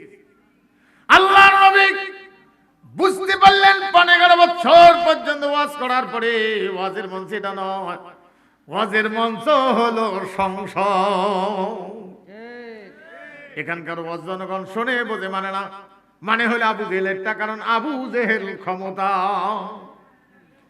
আল্লাহর কাছে দোয়া করলেন, আল্লাহ কিয়ামত পর্যন্ত যদি হায়াত দাও, আর যদি গ্রামে গ্রামে ওয়াজ করি বেড়াই প্রতিদিন সকাল সন্ধ্যা দুপুর রাত, তো তোমার আইন কায়েম করা আমার সম্ভব না। কারণ মানুষ এখানকার ওয়াজ শোনে বোঝে, মানে না, মানে হলো সংসদের ওয়াজ। এই জন্য ওয়াজালি মিল্লাদুনকা সুলতানান নাসিরা, আমাকে ক্ষমতা দাও, তা না হলে ওয়াজ বাস্তবায়ন করা সম্ভব হচ্ছে না। সহযোগী শক্তি দাও, রাষ্ট্র শক্তি দাও। ভাইরা আমার, বাংলাদেশ হলো মুসলিম সংখ্যাগরিষ্ঠ দেশ, কিন্তু রাষ্ট্র শক্তি মুসলমান নয়। রাষ্ট্র শক্তি মুসলমান হইতে গেলে কোরআন হওয়া লাগবে সংবিধান। ভাইরা আমার, মানুষের কিতাব যদি ক্ষমতায় থাকে আপনাকে জান্নাতে যাওয়ার জন্য বাধা দিবে, গুনাহ কামাই করতে বাধ্য করবে। আর যদি কোরআন ক্ষমতায় থাকে আপনাকে জান্নাতে যাওয়ার জন্য সহযোগিতা করবে। ভাইরা আমার, ভালো করে বুঝে নেন, আল্লাহ রাব্বুল আলামিনের কাছে চাইলেন, আল্লাহ ওয়াজের মঞ্চে আমাকে বসাও, তা না হলে ওয়াজ করা সম্ভব, ওয়াজ করিয়ে জনগণ ওয়াজ মানবে না, ওয়াজ করিয়ে সমাজ রক্ষা করা সম্ভব হচ্ছে না। ওয়াজের সাথে রাষ্ট্র শক্তির দরকার। যারা বলুন কি দরকার? হ্যাঁ, তাহলে ওয়াজ করতে হবে কোথায়? যারা বলুন, চলেন ওয়াজ ওখানে সবাই মিলে যাই। যাবেন? যাবেন? এতগুলো লোক যাবার দিবে না? না, এতগুলো লোক যতই না গাড়ি ভাড়া দিলাম যাবার ঢুকে দিবে? হ্যাঁ, আরে সেটা ঢোকা আলাদা। এতগুলো লোক ঢুকে দিবে এমনি স্বাভাবিক ভাবে দিবে? আপনাদের এই এলাকা জানি না, আমি কইলে বেজার হয়ে যাবেন, মন খারাপ করেন না। কয়দিন দুনিয়া ব্যস্ত জানি না, আমাকে আগামী বছর দাওয়াত দিতে হবে যদি না বাসি। আমার আল্লাহ কি করবে আমি জানি না। অনেক বক্তাদের দাখিল পরীক্ষার একটা হাদিস আসছিল যে জিবরাইল ইসলাম আল্লাহ রসুল দেখতেছেন একটা লোকের জিভে কাটতেছে, ফির লম্বা হইতেছে, ফির কাটে, ফির আবার তৈরি আবার কাটে। বলছে এটা কারণটা কি? বলছে যে ওই ওয়াজ করছে, নিজে মানে নেই। সম্মানিত ভাইগণ, কষ্ট হয়। এখান থেকে একটা লোক পাঠা লাগবে, এই জন্য একের লাঠি 10-এর বোঝা। একের লাঠি, জোরে বলুন, একের লাঠি 10-এর বোঝা। কি কর এখনই তো কইলেন, তাহলে একের লাঠি। এই এলাকার থেকে একটা লোককে, ভুল বুঝবেন না কোনো দলের কথা, একটা লোককে সবাই মিলে লাঠি ঘাড়ত দিয়ে যে ভাইরে আমাদের বোঝা নিয়ে যা, আমার মেয়ের ইজ্জতের গ্যারান্টি, স্কুলে যাওয়া আসার গ্যারান্টি। এই এলাকার বিধুয়া, যে কোনো ধর্মের বরণের মানুষ, সম্পদ, চাকরি, ব্যবসা, সবকিছুর নিরাপত্তার দায়িত্ব তো আমাদের। দায়িত্ব নিয়ে কোরআনের দাবি নিয়ে যে ওখানে কথা বল, না আমি ভুল বলছি? আপনি অন্য আদর্শের হতে পারেন, আপনি আমার বিরুদ্ধে খেপতে পারেন, কিন্তু জায়নামাজ বিসি দেখেন আপনি নিজের পায়ে নিজে কুড়াল মারতেছেন। কষ্ট হয় ভাইরা আমার, ভালো করে বুঝান। সেই লোকটা যদি কোরআনের পক্ষের হয় তাহলে কোরআনের কথা উত্থাপন হবে। আর যদি জরিনের কেতাবের পক্ষের হয়, জরিনের কেতাবের বিল উঠবে, কোরআনের নয়। সম্মানিত ভাইগণ, ভালো করে বুঝে নেন। আপনাদের এলাকায় ছোট বাচ্চা আছরা নেই? হ্যাঁ, কে বলি হাটে বাপের কাছে দাঁড়াইছে, ডিমের কুসুম খায়, মাছের ডিম খায়, ফুসফুস করে খায়, নদীর মাছ, ডিম। ও থাকতে থাকতে পাছা ভরাস করে উঠছে। কি হলো? পায়খানা করে ফেলছে। বাচ্চার মাও যেখান দিয়ে ডিম উল্টি দেয় সোজা খান, বেগুনের ভাজি উল্টি দেয় সোজা খান, আছে না এরকম খেকড়ি ঢুকি দিয়ে উল্টি দেয়, এই এখান দিয়ে কেকড়ি ফেলে দিচ্ছে, দিয়ে মানজিয়ে নিয়ে ওখান দিয়ে ভাজি তুলি দিয়ে দিচ্ছে। খাবেন? কে মানজে নাই? মানলেও যতই মানজু খাবেন না, জানা এখান দিয়ে কাম করলু বলে মানজিছি যে ফেলা মানজা। ভাই রামক, যে দুই হাত দিয়ে কোরআন বাদ দিয়া জরিনার কেতাবকে, একটা হলো সই আর একটা হলো সই দিয়ে সিল, কোনটা শক্তি বেশি? একটা হলো খালি সই, আর একটা সই দিয়ে সিল। কোনটা শক্তি বেশি? আপনার সই তো ওখানে আছে, ওইখানে দিয়ে আসছেন, আপনার সিরিয়াল আছে ওখানে, সইটা দিয়ে আসছেন। এবার ওই সইয়ের মধ্যে সিল দিবেন। আল্লাহ বুঝেছেন আল্লাহ তোমরা এই যুগে চলতে পারে না, জরিনের কেতাব সিল দিয়ে দিলেন। আল্লাহর কাছে ওই হাত দুখানা নাপাক বানাইলেন। জোহরের সময় ওই হাত দিয়ে উজু করি নামাজ পড়লে ওই নামাজ উজু কবুল করতে আল্লাহর কেমনে রুচি হয়। সম্মানিত ভাইগণ, ভালো করে বুঝে নেন, আগামীকাল কারো ব্যাগর ব্যাগর উঠে যাবে, তাতে আমার কোনো সমস্যা নাই। তুই মুসলমানই তো আছে না নাই, তুই খোঁজ করি দেখ তো থলিয়া ব্যাগত। হ্যাঁ, কষ্ট হয়। বাঘ ঢুকছে ঘোড়ার গোলর, ঘোড়া খাইবে। রাত্রে গভীর বাঘ ঢুকছে, চোর না, হ্যাঁ, তারপরে চোর ঢুকছে, ঘোড়া চুরি করবে। বাঘ ঢুকছে, ঘোড়া খাবে, পরে পরে চোর ঢুকছে, ঘোড়া চুরি করবে। তা বাঘ মনে করছে মালিক, উনি তোর বোঝেন এটা চোর। ঘোড়ার সাথে মাইরের ভয়ে ওই জানে যে হাতিয়ে টাতিয়ে থাকতে পারে, হাম দিলে মোর বাঘের কাম সারা করে দিবে। ঘোড়ার সাথে টন টন লাইন হয়ে চুপ করিয়াছে। চোর তো লাইট নিয়ে যায় নাই, চোর আন্দারের মধ্যে হাসতায় কোনটার শরীর ভাল। ঘোড়ার গাত হাত পড়ে তা হাত দিয়ে বেড়া পাশা, এটা অন্য। বাঘের গাত হাত পড়ছে, আন্দারত হাসতে দেখে, ওর বাপরে বাপ, এটা তো দারুণ। ওটা কান ধরি টানি বের করছে, বাড়িগুড়ের পিডিত বসছে। বাঘ তো সমানে লাভ দিচ্ছে, ওইও খুশি যে ও আজকের ঘোড়া আজ চুরি করাটা সার্থক। ফজর পর্যন্ত দৌড়ে, ফজরের সময় চিন্তা করলাম মালিক আমার কার খুঁজিয়েও পাইবে না, দেখি আমার কেমন সার্থক বেলা উঠে গেছে। কাল্লা নিচের দিকে করে দেখি কি রে, ওরে সর্বনাশে, হে হে, এটা কি ঘোড়া রে, নামলে তো মুখে নাস্তা করবি। মানুষ ডাকায়, বাবারে আমাকে বাঁচান দে। মানুষ আশ্চর্য, কি রে তুই কে বাঘের বিরত, তোকে বাঁচতে যে আমি মরব, তুই মর, তুই বাঘের পিড়িতেছিস, তুই মর। ফাসাও ফাতারা ইজান কাসাফাল গোবারু আফার আসুন তাহাতার জিলিকা আমেহেমারু। জীবনের বাতি যেদিন নিভিয়ে যাবে, কবরে যাওয়ার যেদিন টাইম হবে, আপনি কোরআনের উপরে, কোরআনের আদর্শের উপরে কবরে যাচ্ছেন না জরিনের কেতাবের উপরে, সলিমুদ্দিন কেতাবের উপরে কবরে যাচ্ছেন, এটা সেদিন ভালো করে বুঝা যাবে। কিন্তু ওখান থেকে ফেরার নামার কোনো বুদ্ধি নাই। সম্মানিত হয়ে রাখ, ভালো করে বুঝে নেন। ইসলাম অর্থনীতির উপরে কত বড় চাপ দিয়েছে, এই কথাটা বলে আর দেরি করাবো না। ইসলাম আসছে দেওয়ার জন্য, নেওয়ার জন্য আসে নেই। সম্মানিত ভাইগণ, ইসলাম অর্থনীতির উপরে কত বড় চাপ দিয়েছে। ভাইরা আমার, ভালো করে বুঝে নেন। নির্দিষ্ট 5টা টাইম কেনা বেচা হারাম। কেনা বেচার টাইম 5 বার হারাম। কয়বার?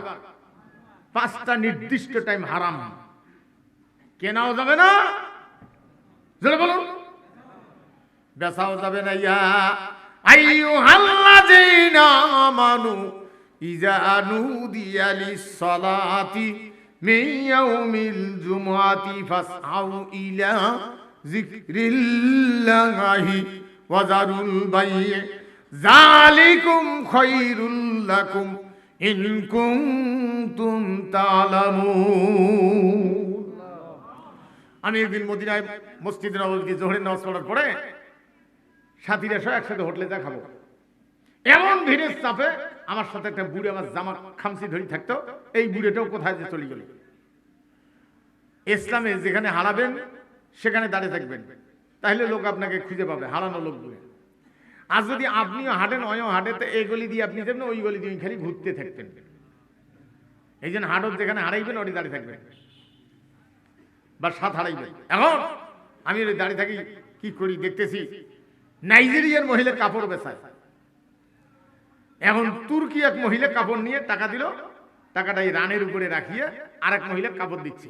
ওটা ক্লিয়ার দেখা যায় না, মানে অনার্গল দেখতে দিলে পুলিশ এসে যদি দেখে হজ করবে এসে মহিলার দিকে এইভাবে দেখতেছ, সেই জন্য আমি অল্প করে দেখি যে ঘটনা কি, মানে ব্যবসাটা দেখতেছি। হঠাৎ করে উঠিয়ে এই 15-20 সেকেন্ড বা 30 সেকেন্ড পরে মহিলাটা উড়ি মারলো দৌড়, কি যে দৌড়ে লুকা, আর এগুলো মহিলা কাপড় ধরে দাঁড়িয়ে আছে, কেউ পালায় নাকি। 1.5-2 মিনিট এরকম 3 মিনিট পরে মহিলাটা হাঁপাইতে হাঁপাইতে তুর্কি মহিলাটা ধরে নিয়ে আসলো। আমি দেখতেছি ওই মহিলা বুঝাইতেছে, রে বোন, আমার কাপড়ের দাম হলো 10 রিয়াল, তুমি আমাকে দিছো 15 রিয়াল, একটা 10 টাকি একটা 5 টাকি। উনি বুঝাইলো যে আপনি বেশি দিচ্ছেন, আমি কেন বেশি নিলাম, গনি কেন নিলাম না, আমার যে ভুল হয়ে গেছে, আমাকে আমার কাছ থেকে এই যে 5 রিয়াল তোমাকে ফেরত দিলাম, আমার 10 রিয়াল আমার দাম, আর আমারে মাফ করে দিও, গনি কেন নিলাম না, বেশি কেন নিলাম। আঙ্গুলটা আকাশের দিকে উঁচু করে বুঝাইলো যে আল্লাহর কাছে আমাকে আসামির কাঠ গড়ায় দাঁড় করাইও না, মাফ করে দিও।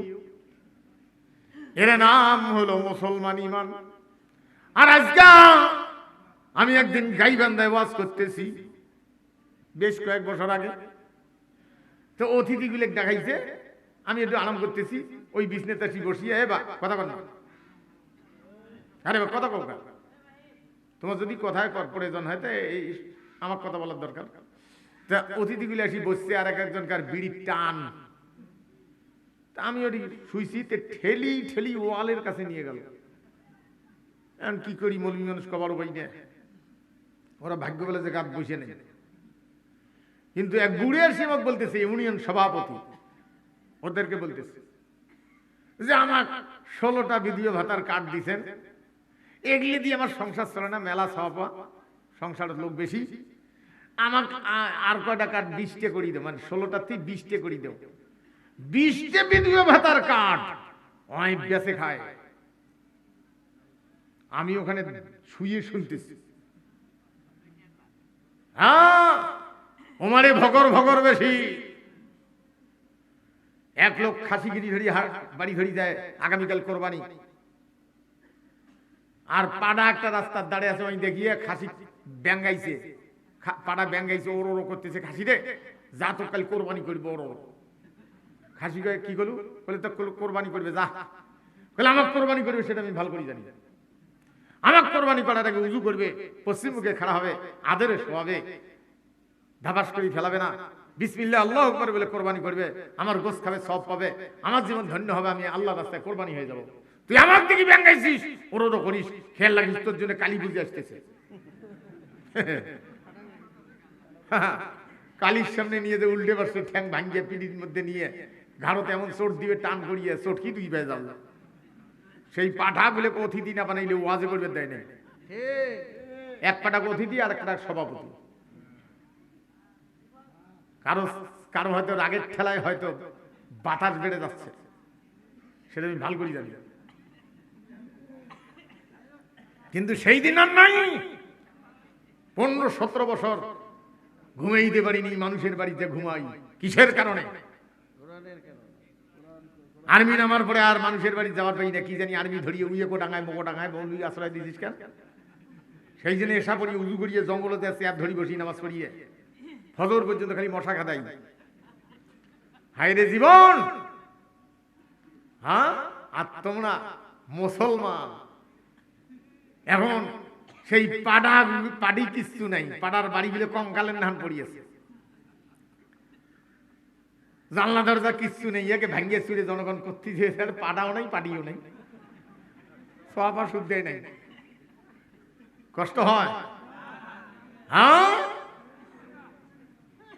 ফেরাউন তার কেতাব প্রতিষ্ঠিত রাখার জন্য মুসা মারি ফেলাইবে, নদী ঘিরি ধরছে সমুদ্র।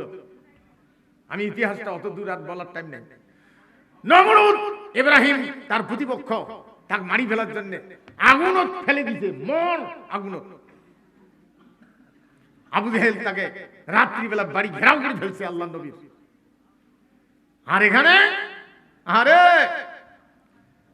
আলেমদের উপরে নির্যাতন, কথা বলতে পারি না, চামড়া নেই, পাশার চামড়া নেই, গাঞ্জা খেতে খেতে পাশার চামড়া ভিতরে গেছে, বান্দরে হ্যান পাশা, সেগুলি আমাদেরকে দিয়ে হাটে বাজারে হুজুর এলাকা।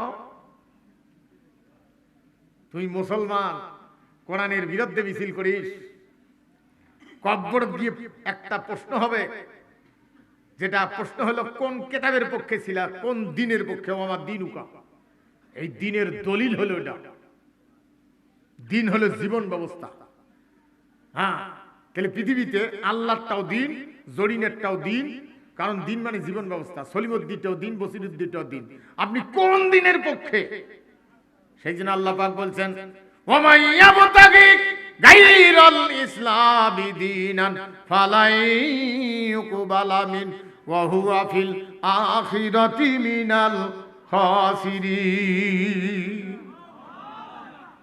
আল্লাহর আদর্শ বাদ দিয়া আর কারো আদর্শের কিতাবের পাটি যদি করো, যতই নামাজ কালাম পড়ো, দান খয়রাত করো, যতই মুসলমানি দেখাও, আল্লাহর কাছে গেলে কবুল হবে না।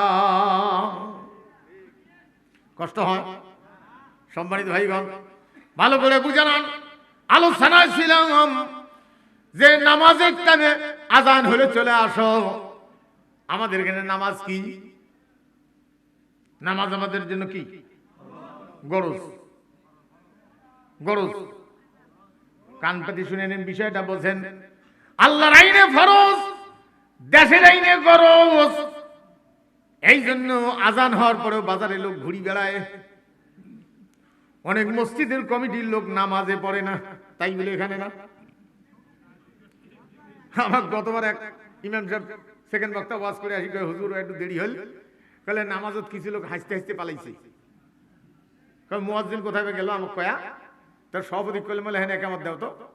তার সভাপতি একামত দিচ্ছে, আল্লাহু একবার, আল্লাহু একবার, হাইয়ালা ছেলে, হাইয়ালা ছেলে। যেই গেছে হাইয়ালা ছেলে কলে অর্ধেক মুক্তাদি পালাইছে। হাই রে সভাপতি রে, একামত দিবের পায় না। কষ্ট হয়।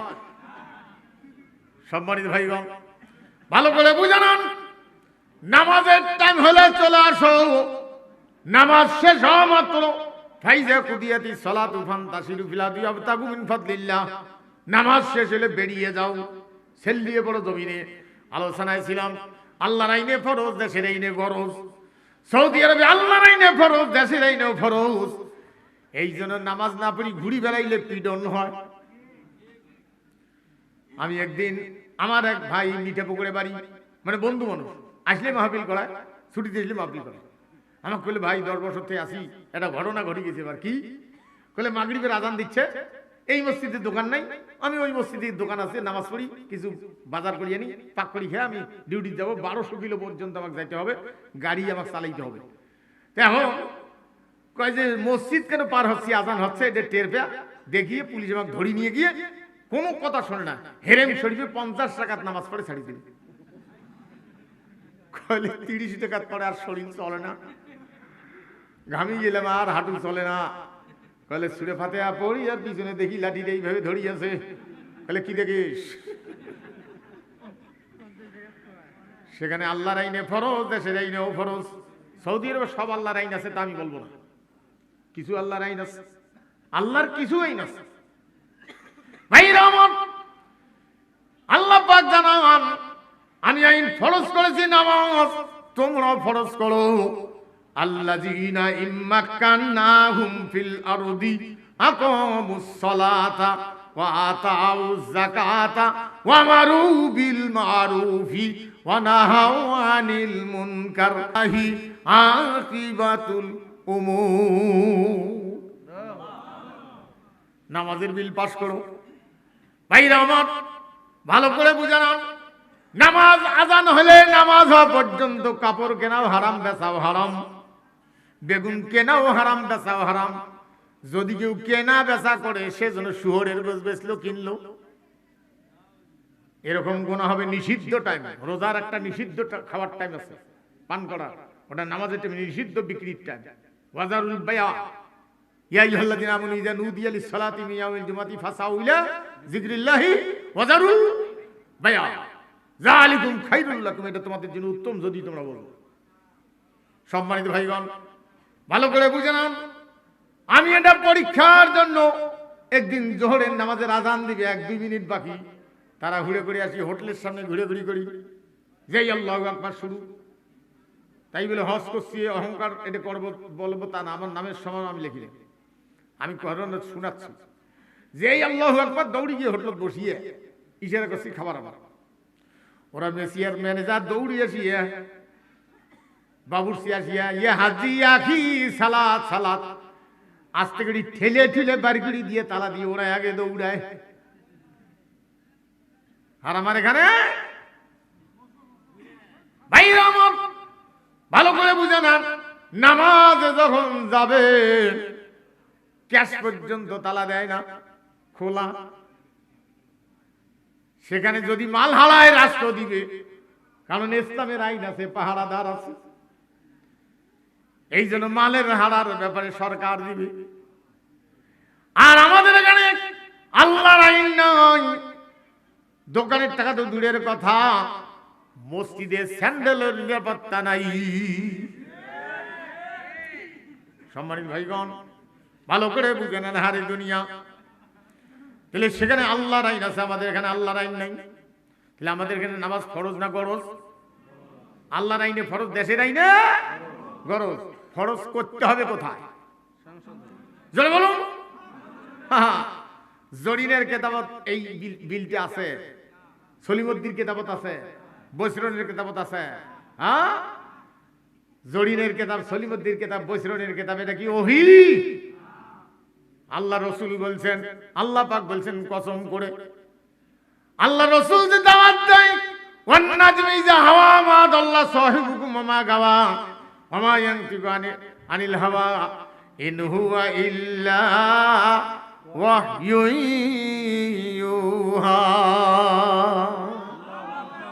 আমার রসুল যা আদর্শের দাওয়াত দিচ্ছে, এটা তার তৈরি করা নয়, এটা হলো আমি আল্লাহর ওহী। ওহী বাদ দিয়ে মুসলমান হয়ে আরেকজন একটা করো, আর মনে করে আমি মুসলমান আছি। চামড়া কাটলে মুসলমান হওয়া যায় না, জরিনের কেতাবে পাটি করিয়া চামড়া তো দূরের কথা, গোটাল কোনা চোটে কাটলেও মুসলমান হওয়া যায় না। আমি এখন যে কথাটি বলবো সেটা হলো অর্থনীতির বিরুদ্ধে ইসলাম কত বড় চাপ দিয়েছে। বলেন তো মোহরানা ফরজ না গরজ? হ্যাঁ, পৃথিবীতে সমস্ত শ্রমের মজুরি চুক্তি করতে হয় আগে, গায়ের ঘাম শুকের আগে, মানে কাজটা শেষ করিয়ে গায়ের ঘাম শুকের আগে মজুরি দেওয়া লাগে। আর একমাত্র স্ত্রীর মজুরি মোহরানা, এটা যে দেই, একটা মেয়ে বাবার বাড়ি থেকে চলে আসবে আপনার বাড়িতে, থালি মাজবে, ভাত পাক করবে, সংসার দেখবে, ম্যানেজারি দায়িত্ব পালন করবে, সন্তান লালন পালন করবে, ধারণ করবে, দেহদান করবে, আপনার সম্পদ গচ্ছিত রাখবে। এই জন্য গোটা জীবনের কাজের মজুরি আল্লাহ বেঁধে দিয়েছেন মোহরানা। এই মোহরানা দেওয়ার শক্তি যার নাই, আগতে দেওয়ার যার শক্তি নাই, তার বিবাহ করা বৈধ নয়। রাত্রিবেলা যদি ঘুমের ট্রাবল হয়, খেতা গুড়ি ফেলে দেয়, ঠান্ডা লাগলে টান দিয়ে কাটতে, এই রোগ যদি কারো হয়, রাসূল বলছেন সেজন্য দিনের বেলা রোজা রাখে। জিজ্ঞেস করা হলো রোজা রাখলে কি হবে? ইমানের পবিত্রতা ঠিক থাকবে, এশার নামাজ পড়ার পরে 4টে খাইয়া বিছানায় পিঠ দিয়ে ফজর পর্যন্ত ঘুমের ব্যাঘাত হবে না। ভাইরা আমার, ভালো করে বুঝে নেন, কি আর বলবো। হ্যাঁ, এই জন্য কারো একটা বিবাহ করা জায়েজ নাই, কারো একাধিক বিবাহ করা জায়েজ আছে। একাধিক করবেন কেন? একটা বিবাহ করবেন নিজের জন্য, আর বাকি বিবাহ করবেন অন্যের কল্যাণের জন্য। অমুক মরে গেছে, 2টে বাচ্চা রেখে গেছে, আল্লাহ আমার 100 বিঘা সম্পদ দিছে, চাকরি আছে, বাড়ি আছে, 3 তালা, বাচ্চা 2টো অবহেলিত। গরিবের বাচ্চার ব্রেন বেশি, গরিবের বাচ্চা কোন রকম বগার ঠ্যাঙের মতো নাম সই করে, আর মানুষের পাশে ঘুরতে ঘুরতে 3 তালা বিল্ডিং এর ওয়ারিং, হিসাব, মিস্ত্রি সব বোঝে, উইয়ের আন্ডারে 20টা লোক খাটে, ওই কিন্তু বগার ঠ্যাং লেখে। এই ছেলেটার যদি ইলেকট্রিক ইঞ্জিনিয়ার বানা যেত, বিএসসি ইঞ্জিনিয়ার হয়ে পৃথিবীতে কত উপহার দিয়ে যেত। ওই বাচ্চা দুইটার বাপ মরে গেছে, তোমার চলে এগুলা সবচাইতে হিংসা আমাদের নয়, মা বোনদের বেশি। উল্টে বুঝবে, যদি কোনো মহিলাটা তেড়ি ভেড়া কথা কয়, তুই একটু কন্ত বলে সুরে নেশার প্রথম রুকুটে তুই একটু তর্জমা করতাম আল্লাহ কি কইছে। হ্যাঁ, ওই বাচ্চা দুইটাকে বড় করার দায়িত্ব তোমার। দূর থেকে দেখাশোনা করতে পারো। অনেক সময় ইমান নষ্ট হয়ে যেতে পারে শয়তানের ওয়াসওয়াসায়। সেই জন্য যদি বিবাহ বসে কাছাকাছি গিয়ে বিবাহ করিয়ে তাদের লেখাপড়া করাও। বাচ্চা দুইটার জন্য টেন না পায় যে আমার বাপ মরে গেছে, তারা যেন মনে করে আমার বাপ মরলেও আর একটা বাপ আসি পাশে দাঁড়াইছে। রক্তের বাপ মরে গেছে কিন্তু দিনী বাপ আমার পাশে দাঁড়াইছে। ইসলাম আন্দাজি পেনিস একটা বিয়োগর দুনিয়া।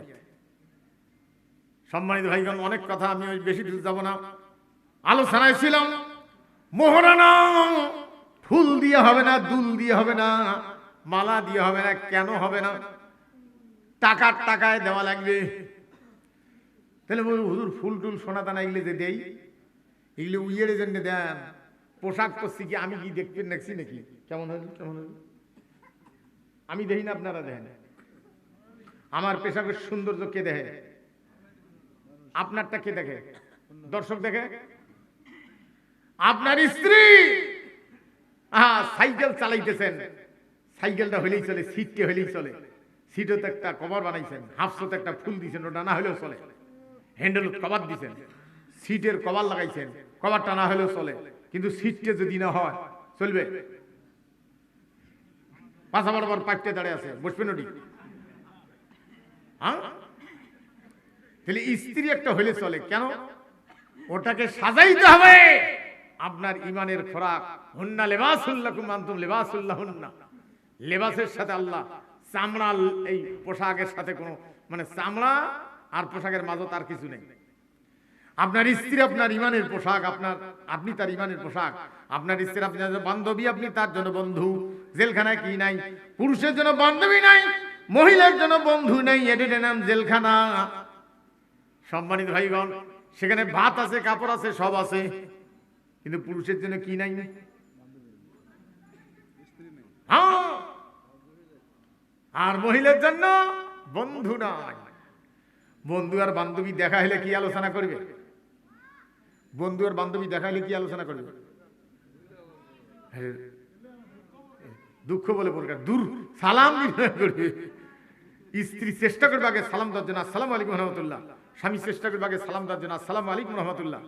কিন্তু সেটা বাদ দিয়ে কত লোক বুড়ে হয়ে গেল, জীবনে স্ত্রী সালাম দেয় না। আল্লাহ লজ্জায় মরি, বুড়ি কেমন সালাম দেয়? হ্যাঁ, কত মহিলা বুড়ি হয়ে গেল, জীবনের স্বামী সালাম দেয়নি। আর এনজিওর অফিসে এসে দূর থেকে সারা আসসালামু আলাইকুম কেন দেয়? কব আমি। হ্যাঁ, এক লোক একটা বকরি কিনছে, ঘাস খাওয়ার পায় না, সেই জন্য মাংসক ডাকে একটা লোক দিছে, তুই নিয়ে যা ঘাস খোয়াস। আমি একদম গ্রাম্য ভাষায় বলতেছি, তুই নিয়ে যা ঘাস খোয়াস, ভালো করে যত্ন নেস, বাচ্চা হলে তুইও নেস, মুখও দেশ। এটার নাম কি? আদি। ভাইরা আমার, বেশিরভাগ মুসলমান অর্থনৈতিক দুর্বলতা নাই সত্ত্বে বিবাহ করে, বাচ্চা কাচ্চা হয়, বুঝছেন, অলস বেশি, সেই জন্য সংসার চলবার পায় না। বেশিরভাগ মুসলমান স্ত্রী আদি দিছে এনজিওর কাছে।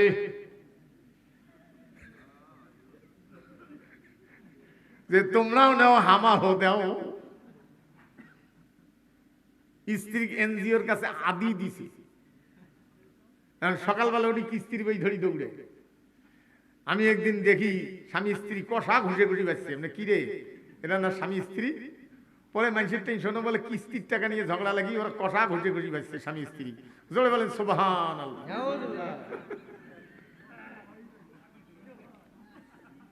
এখানে কিন্তু এরকম হয় না, ওগুলি আমি অন্য জায়গার কথা বলছি। এখানে কিস্তি টিস্তি নাই না, এখানে কিস্তি নাই না। হ্যাঁ, অনেক কিস্তি নিবেছে এনজিওর অফিসের কল আমার কথা শুনবেন না স্বামীর কথা শুনবেন? কেন না স্যার আপনার কথা শুনবো। বলে তাহলে স্বামীর কথা ধরবো না, আর শাক ভাত খাবো না। বাড়ি ঠিক মতো থাকবো না, আমার দেহ আমার মন যাকে ইচ্ছে করবো দান। জোরে বলেন সুবহানাল্লাহ। স্ত্রী এনজিওর কাছে আদি দিয়া মৌলবীকে নিয়ে ওয়াজ করে লাগে দেয়, হুজুর আমার স্ত্রী আমার কথা শোনেন, হ্যাঁ না মহিলা বিষয়ক ওয়াজ করেন, তুই করছিস কি ওটি আদি দিছিস, মোর ওয়াজ ওটি আরো মানে। হ্যাঁ আমি কি ক্লিয়ার করাইতে পারছি? ভাইরা আমার, কঠোর পরিশ্রমের জন্য আল্লাহ আমাদেরকে দুনিয়া পাঠিয়ে দিয়েছেন। দেখেন আল্লাহ কি বলছেন, হুয়াল্লাযী সাখখারাল বাহরা লিতাকুলু মিনহু লাহমান তারিয়্যা ওয়া তাস্তাখরিজুনা মিনহু হিল্যাতান তালবাসুনাহা ওয়া তারাল ফুলকা ফীহি মাওয়াখিরা লিতাবতাগু মিন ফাযলিহি ওয়া লাআল্লাকুম তাশকুরুন। সমুদ্রের মধ্যে তোমাদের জন্য তাজা মাছ গোস আমি আল্লাহ রেডি করে রাখছি। ডুবরি হও, নৌযান তৈরি করো, ওগুলা ধরো, খাও। কিছু কবেন আর নাই দিন আমার দিকে দেখুন, নৌযান তৈরি করো, এগুলো সংগ্রহ করো। এবার কি বলছে, মণিমুক্তার সংগ্রহ করো। নিষেধ কি আছে? মণিমুক্তা 1000 ফিট নিচে, 2000 ফিট নিচে। ওই যে ডিসকভারি দেখেন না, মানুষ নামিয়ে পানির বন্দুক সাথে নিচে, যেটা পানির ফায়ার হয়, পানির চশমা চোখে হিংস্র প্রাণী কুমির হাঙ্গর যদি আসে কার সবা। হ্যাঁ আমার দিকে দেখুন, এইগুলা আল্লাহ বলছেন সংগ্রহ করো। হিল্যাতান তালবাসুনাহা, আগে নিজের জামাত লাগাও, জামাত মণিমুক্তে লাগে সৌন্দর্য বাড়াও, মণিমুক্তে খচিত জামা গায়ে দাও। আর এগুলো বহির্বিশ্বে ব্যবসা করো, টাকা রোজগার করো। আর অমুসলিম যারা আল্লাহ বিরোধী এরকম লোককে ঋণ দাও। তোমাদের মাথা, তাদের মাথা যেন তোমাদের মাথার উপরে চাড়াইতে না পারে। হ্যাঁ আজকে মুসলমান কি আর বলবো, আজকে ঝগড়া লাগছে ছোট ছোট জিনিস নিয়ে। মাযহাব কোনো ফরজ জিনিস না, আমি কেসার বাড়াবো না, ওই কথা আর বলবো না। মাযহাব কোনো ফরজ জিনিস না, সেগুলো নিয়ে ঝগড়া। এই ভূত মারার মধ্যে এক মৌলবি ওয়াজ করে গেছে যে সুদ খেলেও মাফ করবে, ঘুষ জেনা করলে আল্লাহ মাফ করবে, মুনাজাত করলে মাফ করবেন না। পরে ফির আব্দুল্লাহ আনসারী ভাই আমাকে নিয়ে আসিল, এলাকার লোক নিয়ে আসিল। আমি ওগুলো ফির অনেকক্ষণ 3.5 ঘন্টা ওয়াজ করলেন। ফির এবারও নিছি, 2-3 বছর পরে এবারও নিছি। আমি মিলাদ পড়ি, এটা আমার এলাকায় আমি পড়ি, আপনাদের এলাকায় আসলে পড়ি না। আজকে তোর এখন তাড়াহুড়ে পড়ে গেছি, কি করি না করি। পেশাব করতে গিয়ে কুটে পেশাব করতেছি, তাও তো বেড়া লাগবে জিনিসটা, ওটা তো ভরাস করি পারবার না মন। হ্যাঁ এখন এই কোনো বক্তা যদি বলে ওয়াজের মাঝে যে আমি একটু পেশাব করে আসি, বসেন, মানবেন আপনারা? শ্রোতা মাঝে মাঝে পেশাব করে আসি। তো যাই হোক, আলোচনায় ছিলাম যে মোহরানা পরিশোধযোগ্য জিনিস, মোহরানা পরিশোধ না করে কেউ যদি মারা যায়, কিয়ামতের দিন জেনাকারের কাতারে দাঁড়াইতে হবে। মোহরানা মাফ হয় না, মাপের সিস্টেম হলো টাকাটা বুঝি দেওয়া লাগবে, তারপরে যদি ফেরত দেয় মাপ। 1 টাকাও না দিয়ে ওই ভাত দিছে, একদিন পিঠে খেয়ে দিছে, জামাই আসছে, ওগুলো তৈরি করে ঘর হয়েছে, ভাতের থালি দিছে, এমন হয়ে আছে। বাড়ি হলে কে না খান, কে কথা কয় না, কে কি হয়েছে? কলে মোহরানা মাপ দেখতে খাই, না দেখতে না খাই। কি বদের বদরে ভাইরা আমার, মোহরানা পরিশোধ না করিয়ে কোন স্ত্রী, যুবতী, কুমারী, একটা বাচ্চার বাবা মা যদি দাবি করে মোহরানা পরিশোধ না করলে গায়ে হাত দিতে দেব না, জোর করে গায়ে হাত দিলে জেনার গুনাহ আমলনামায় লেখা হবে। মোহরানা পরিশোধ না করে মরে গেলে কিয়ামতের দিন জেনাকারের কাতারে দাঁড়াইতে হবে। জানাজার একটু কম বেশি আপনারা হয়তো একটা দোয়া পড়েন, আমরা হয়তো আরেকটা পড়ি, কিন্তু জানাজা আসলে দোয়া নামাজ নয়। নামাজের কিছুটা কায়দা আছে, এই জন্য নামাজ বলা হয়, কিন্তু মূলত নামাজ না, ওটা ওই মাইয়াদের জন্য দোয়া। কিন্তু দোয়া করতে গিয়ে আপনি কি বলছেন শুনছেন? যে আল্লাহ, আল্লাহুম্মা মান আহইয়াইতাহু মিন্না ফাহিহি আলাল ইসলাম ওয়ামান তাওফাইতাহু মিন্না ফাতাওফাহু আলাল ঈমান। নিজের জন্য আল্লাহ আমার হায়াতটা তোমার পক্ষে কবুল করে নাও, আমার মৃত্যুর জন্য তোমার দিনের পক্ষে হয়। নিজের জন্য নিজে দোয়া করতেছেন, ওর জন্য দোয়া করতেছেন। এখন জানাজার মধ্যে গ্রামের লোক দেওয়ানি জিগলে মাদ্রাসার বারান্দা দিয়ে হাঁটে নাই, ওই লোকগুলোর স্ত্রীর কাছে শুনবার পাঠে দেয় মোহরানা মাপ দিছো কিনা, এই কথা শোনা যাবে। এখানে কি করে তা জানি না, মাপ দিছো কিনা। ওখানে শুনতে হবে মোহরানা পরিশোধ করছে কিনা। শরীয়তের বিধান যদি পরিশোধ না করি থাকে তাহলে এই লোকটা জানাজার আগে সম্পদ হিসাব করে 10-এ মহিলার মোহরানা আদায় করে দেওয়ার পরে জানাজা করবে, তারপরে মাটি দিবে। এখন যা জিজ্ঞেস করে মোহরানা মাপ দিছে, মহিলা চিন্তা করে যাই দিবে, তাই তো দিল না, এরা আর কি দিবে, কান্দে আর কইলে দিছি, আর মনে মনে কয় রে মরা তুই বললু মোহ মারলু, বেটার নামে জমিন দিলা, দুই জনের অংশ নাই, আখেরাতে যাবা কোথায়? কব্বর ঢুকিতে পিটন শুরু। সম্মানিত ভাইগণ, এই জন্য মোহরানা পরিশোধ যোগ্য জিনিস। আজকে মোহরানা পরিশোধ না করিয়া আমরা নিজে খুব পরহেজগার মনে করতেছি। মা বোনেরা, স্বামীর পায়ের নিচে স্ত্রীর জান্নাত কথাটি এটা নয়, মায়ের পায়ের নিচে জান্নাত আর স্বামীর সন্তুষ্টির উপরে স্ত্রীর জান্নাত। শরীয়ত সম্মত কারণে কোন স্বামী যদি তার স্ত্রীর উপর সন্তুষ্ট থাকে, সন্তুষ্ট না করে মরে গেলে ওই মহিলা জাহান্নামী হয়ে যাবে। আর যদি সন্তুষ্ট করে শরীয়ত সম্মত কারণ, তাহলে মহিলা আল্লাহর কাছে মাপ পাবে। কিন্তু তাই বলে মোহরানার টাকা চাইলে মন খারাপ করে, তাতে কোনো ক্ষতি নেই। যারা মোহরানা পান নাই আজকেই গিয়ে চাপ দিবেন, কবে দিবেন কোন তাড়াতাড়ি, তা না হইলে আরো ক্ষতির কারণ আছে।